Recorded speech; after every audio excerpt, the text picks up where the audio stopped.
So when we read about the parable of the wedding banquet, he found people without wedding clothes on, right? They never said, I do. They just showed up as what? As guests. We don't want no guests. We want the bridal party. We want the bride herself. We ain't want no guests. You ain't got bridal clothes on, son. Get out of here. Throw them out into darkness with weeping and gnashing of teeth. And then it puts in this little blip of scripture at the end that is just hard to wrap our minds around, right? He says, for many are invited, but few are chosen. And we think, well, what's that mean? Like, I guess I just ain't chosen. God's never come to me and asked, will you marry me? I never had the chance to say I do. What he's talking about is this. Many are invited, but few are chosen. Like, didn't you just say that? Yeah, I did. But it goes like this. I was working construction one time, right? And I come into this big industrial section where they have electrical panels. And a guy opened the electrical panel, and I'll never forget it. The man I was walking with is like, don't ever touch a wire in one of those things unless you know what you're doing. Don't even play. If someone asks you to do something, don't you do it. You want to know why? He said he was on a job site one time, and a guy accidentally grabbed a hot wire inside one of them big panels, and he couldn't let go. And that was it. Man just started smoking right there. He was done. What happened? He chose, and it chose him back.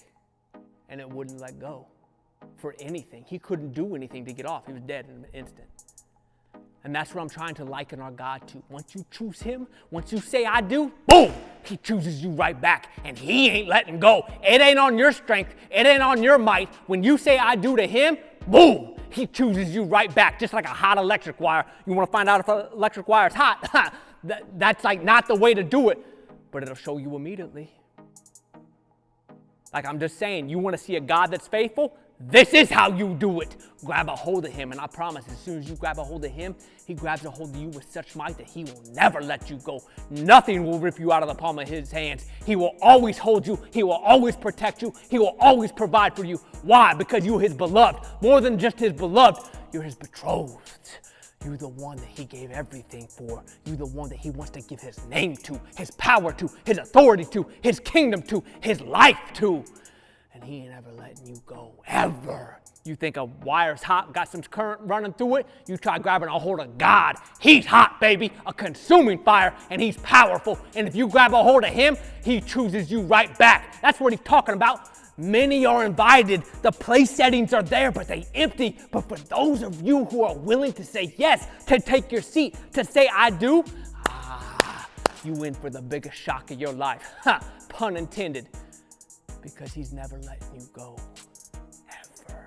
For all eternity. I don't care what else comes against you. He will never leave you. He will never forsake you. I think I heard that somewhere before.